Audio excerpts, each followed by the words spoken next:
Hello students, हमारे YouTube channel में आपका हार्दिक स्वागत है। आज हम लोग पढ़ते हैं क्लास 9th का महत्वपूर्ण चैप्टर जीवन की मौलिक इकाई कोशिका के बारे में। तो आप हमारे चैनल के पिछले वीडियोज़ में कोशिका का प्रारंभिक परिचय प्राप्त कर चुके हो और जिसमें जानकारी के तौर पर आप लोगों के पास अभी तक उपलब्ध जो जानकारी है तो उसमें आप लोग पढ़े होंगे कि एक कोशिका के संपूर्ण शारीरिक ढांचे को अध्ययन में सुविधा के लिए हम लोग 3 वर्गों में बांटते हैं। वे 3 वर्ग कौन कौन से होते हैं? तो 3 वर्गों में से पहला वर्ग कोशिकीय सतह या कोशिकीय स्तर का होता है जिसे हम लोग सेल सरफेस के नाम से जानते हैं। दूसरा जो वर्ग होता है कोशिका द्रव्य या साइटोप्लाज्म का होता है और तीसरा जो वर्ग होता है वो केंद्रक या फिर न्यूक्लियस का होता है, जिसमें से पहला भाग का अध्ययन आप लोग हमारे चैनल के पिछले वीडियोज में प्राप्त कर चुके हैं। अब हम लोग उसके दूसरे भाग का अध्ययन करने चले हैं जिसमें हम लोग कोशिका द्रव्य या साइटोप्लाज्म का अध्ययन कर रहे हैं। तो एक साइटोप्लाज्म क्या होता है या कोशिका द्रव्य क्या होता है इसकी भी जानकारी आप लोग हमारे पिछले वीडियोज में हासिल कर चुके हो। तो आज हम लोग उससे थोड़ा आगे निकलेंगे। तो उसमें अभी तक हमारे पास जानकारी क्या है कि प्रत्येक प्रकार की जो कोशिका होती है वो एक पतली, मुलायम तथा झिल्लीदार आवरण से घिरी होती है जिसको हम लोग कोशिका झिल्ली के नाम से जानते हैं या फिर प्लेज्मा झिल्ली के नाम से जानते हैं। और ये संरचना हर एक प्रकार की कोशिका में पाई जाती है। कहने का मतलब है ये संरचना आपको पादप कोशिका में भी मिलेगी, जंतु कोशिका में भी मिलेगी। और इस पतली, मुलायम तथा झिल्लीदार या लचीली संरचना के अंदर क्या भरा होता है? कोशिका द्रव्य भरा होता है और उस कोशिका द्रव्य के ठीक बीचों बीच में केंद्रक पाया जाता है। ठीक है, केंद्रक के बारे में अभी हम लोग जानकारी बाद में हासिल करेंगे। तो यहाँ पर केंद्रक है और ये केंद्रक भी जो होता है ना वो मुख्य रूप से एक पतली, मुलायम तथा लचीली झिल्ली से घिरी होती है जिसको हम लोग केंद्रक झिल्ली के नाम से जानते हैं। ठीक है, ये केंद्रक झिल्ली है। ठीक है, तो क्या देखोगे कि कोशिका झिल्ली और केंद्रक झिल्ली के बीचों बीच प्रत्येक कोशिकाओं में गाढ़ा, चिपचिपा तथा अर्धतरल पदार्थ भरा होता है। जिन अर्धतरल पदार्थों को हम लोग किस नाम से जानते हैं? ये जो पदार्थ होता है उन्हें कोशिका द्रव्य या फिर साइटोप्लाज्म के नाम से जाना जाता है। ये पदार्थ क्या है? कोशिका द्रव्य है या फिर साइटोप्लाज्म है। ठीक है, तो अगर आपसे पूछा जाए कोशिका द्रव्य या साइटोप्लाज्म क्या है तो आप उनकी जानकारी क्या दोगे? प्रत्येक कोशिका की कोशिका झिल्ली और केंद्रक झिल्ली के बीचों बीच पाया जाने वाला गाढ़ा, चिपचिपा तथा अर्धतरल पदार्थ, याद रखिएगा ये पदार्थ जो होता है वह एक समांगी पदार्थ नहीं होता है। समझ पा रहे हैं? इसमें ठोस कण भी पाए जाते हैं, इसके चलते इसको अर्धतरल पदार्थ कहा गया है और उस अर्धतरल पदार्थ को हम लोग कोशिका द्रव्य या फिर साइटोप्लाज्म के नाम से जानते हैं। ठीक है, अब देखोगे इस कोशिका द्रव्य या साइटोप्लाज्म में अनेक सारी छोटी छोटी सूक्ष्म रचनाएं पाई जाती है और ये रचनाएं ठोस रूप में रहती है। तो उन रचनाओं को हम लोग अंगक के नाम से या फिर कोशिकांग के नाम से जानते हैं। ये रचनाएं कुछ इस तरह की होती है। इनको किस नाम से जानोगे?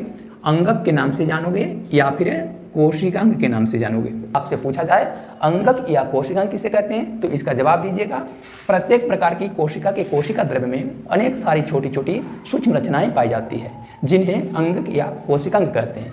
ये रचनाएं इतनी छोटी होती है कि मुख्य रूप से साधारण या फिर प्रकाश सूक्ष्मदर्शी से दिखाई नहीं देती है। इसको देखने के लिए आपको इलेक्ट्रॉन सूक्ष्मदर्शी की मदद लेनी होती है और इलेक्ट्रॉन सूक्ष्मदर्शी के बारे में हम लोग के पास अभी तक क्या जानकारी है कि इलेक्ट्रॉन सूक्ष्मदर्शी किसी भी छोटी वस्तु का अधिक से अधिक 1,80,000 गुना बड़ा प्रतिबिंब बना सकता है। सो हम लोग कोशिका द्रव्य में पाए जाने वाली छोटी छोटी रचनाओं को इलेक्ट्रॉन सूक्ष्मदर्शी के माध्यम से देखते हैं। ठीक है, अब ये महत्वपूर्ण अंगक या कोशिकांग कौन कौन से हैं, उनके नाम क्या क्या है? तो याद रखिएगा महत्वपूर्ण अंगक या कोशिकांगों के विषय में हम लोग जानते हैं। जो पहला नाम है वह है अंतःप्रद्रवी जालिका का। क्या नाम है? अंतःप्रद्रवी जालिका या फिर जिसको हम लोग शॉर्ट में ER के नाम से जानते हैं। इसका पूरा नाम होता है एंडोप्लाज्मिक रेटिकुलम। समझ पा रहे हैं? दूसरी जो महत्वपूर्ण संरचना है उसके विषय में हम लोग के पास जानकारी है, उसको हम लोग राइबोसोम के नाम से जानते हैं, राइबोसोम। तीसरी जो महत्वपूर्ण अंगक या कोशिकांग है उसको लाइसोसोम कहा जाता। चौथा को हम लोग किस नाम से जानते हैं? चौथा महत्वपूर्ण अंगक को हम लोग माइटोकॉन्ड्रिया के नाम से जानते हैं। चौथा अंगक का क्या नाम है? माइटोकॉन्ड्रिया। ठीक है, पांचवा अंगक में आपका आ जाएगा गल्जी उपकरण। ठीक है, जिसको हम लोग गल्जी एपरेटस भी कहते हैं, गल्जी उपकरण या गल्जी एपरेटस। ठीक है, छठा अंगक में नाम है रसधानियाँ या फिर कह सकते हो रिक्तिकाओं का। रसधानियाँ कहते हैं या फिर इसको रिक्तिकाएँ भी कहते हैं। अंग्रेजी में इसको वैकुलस के नाम से जाना जाता है। और 7वीं महत्वपूर्ण संरचना है जो केवल और केवल पादप कोशिका में पाई जाती है, केवल पादप कोशिकाओं में ये अंगक पाया जाएगा, ठीक है। उसका नाम है लवक या फिर प्लेस्टिड। चलिए अब हम लोग इनका एक एक करके विस्तार पूर्वक जानकारी हासिल करते हैं, ताकि कोशिकांग या अंग के बारे में कोई भी जानकारी हमारे पास आधा अधूरा न रहे। शुरुआत हम लोग अंतःप्रद्रवी जालिका या एंडोप्लाज्मिक रेटिकुलम से करेंगे। तो एंडोप्लाज्मिक रेटिकुलम या अंतःप्रद्रवी जालिका क्या होता है? तो ख्याल रखिएगा, प्रत्येक प्रकार की जो कोशिका होती है उस कोशिका के कोशिका झिल्ली और केंद्रक झिल्ली में धागेनुमा नलिकाकार संरचनाएं जो होती है वो लटकी हुई रहती है, झिल्ली के रूप में लटकी हुई रहती है, ठीक है। जैसे इस उदाहरण में ये जो आकृति देख रहे हैं ना, इस तरह की आकृति का क्या होता है? अंतःप्रद्रवी जालिका जो होती है कभी वह कोशिका झिल्ली से तो कभी वह केंद्रक झिल्ली से लटकी हुई रहती है। इन्हीं महत्वपूर्ण रचनाओं को अंतःप्रद्रवी जालिका या फिर एंडोप्लाज्मिक रेटिकुलम के नाम से जाना जाता है, ठीक है। रही बात ये अंतःप्रद्रवी जालिका कितने प्रकार के होते हैं, तो ख्याल रखिएगा अंतःप्रद्रवी जालिका जो होती है वो 2 प्रकार की होती है। उसमें से जो पहला प्रकार है उसका नाम है खुरदरी अंतःप्रद्रवी जालिका। खुरदरी, समझ पा रहे हैं? खुरदरी अंतःप्रद्रवी जालिका, जिसको हम लोग शॉर्ट में कहते हैं RER, ठीक है, रफ एंडोप्लाज्मिक रेटिकुलम। और दूसरे प्रकार की जो दूसरे प्रकार की जो अंतःप्रद्रवी जालिका है उसको हम लोग किस नाम से जानते हैं? उसको जानते हैं हम लोग चिकनी या मुलायम अंतःप्रद्रवी जालिका, ठीक है। दूसरे प्रकार की रचना का क्या नाम हो गया? चिकनी अंतःप्रद्रवी जालिका या मुलायम अंतःप्रद्रवी जालिका। उसको हम लोग SER से निरूपित करते हैं, जिसका फुल फॉर्म होता है स्मूथ एंडोप्लाज्मिक रेटिकुलम, ठीक है। अब हम लोग यहाँ देखेंगे कि ये खुरदरी अंतःप्रद्रवी जालिका क्या होती है और वह एक प्रकार से चिकनी अंतःप्रद्रवी जालिका से किस प्रकार से अलग होती है। एक प्रकार की अंतःप्रद्रवी जालिका की सतह पर देखोगे कुछ दानेदार संरचनाएं पाई जाती है। उस दानेदार संरचनाओं की वजह से ही उस प्रकार की अंतःप्रद्रवी जालिका जो होती है वो खुरदरी या रफ दिखाई देती है और उसको हम लोग खुरदरी अंतःप्रद्रवी जालिका के नाम से जानते हैं। अब रही बात है यहाँ पर ये दानेदार संरचना कौन सी है, तो दानेदार संरचना के रूप में उसमें राइबोसोम उपस्थित रहता है, जो कि हम लोग नेक्स्ट भाग में पढ़ेंगे। रखिएगा खुरदरी अंतःप्रद्रवी जालिका में जो दानेदार संरचना पाई जाती है उसे हम लोग राइबोसोम कहते हैं और इस राइबोसोम की उपस्थिति की वजह से ही ये अंतःप्रद्रवी जालिका जो होती है वो खुरदरी नजर आती है, ठीक है, समझ गए। लेकिन जानना चाहिए सभी प्रकार के अंतःप्रद्रवी जालिका खुरदरी नहीं होती है।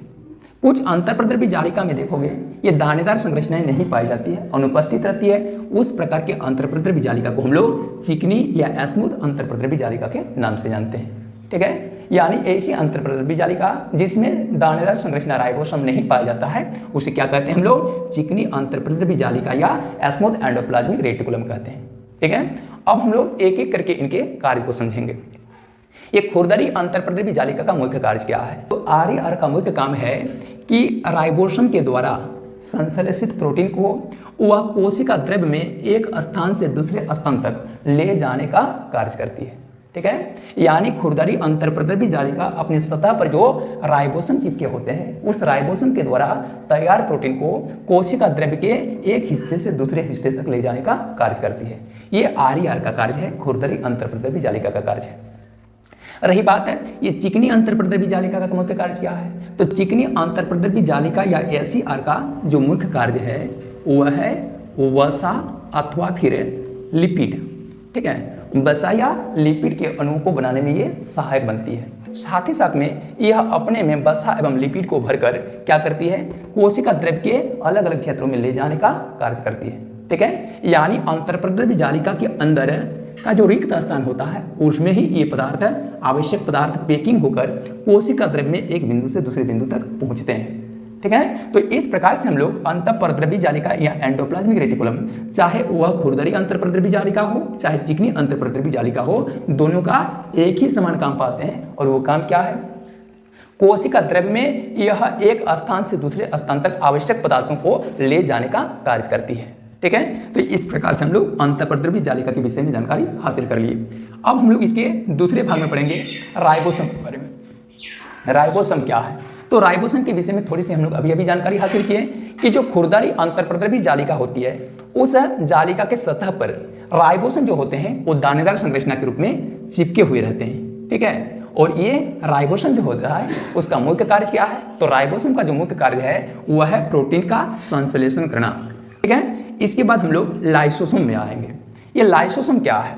तो लाइसोसोम याद रखिएगा कोशिका द्रव्य में पाए जाने वाला एक थैलीनुमा संरचना है, बटुए की जैसी होती है उसकी आकृति, इस ढंग की आकृति होती है। किसकी? लाइसोसोम की आकृति होती है इस ढंग की, एक बटुए के जैसे, ठीक है।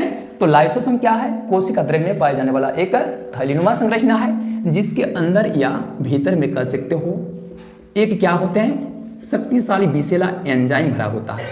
विशेला एंजाइम जो होता है उसके अंदर भरा होता है। किसके अंदर? लाइसोसोम के अंदर। तो लाइसोसोम की थैलीनुमा संरचना के अंदर एक शक्तिशाली विशेला एंजाइम भरा होता है। समझ पा रहे हैं? इस एंजाइम का मुख्य कार्य क्या है?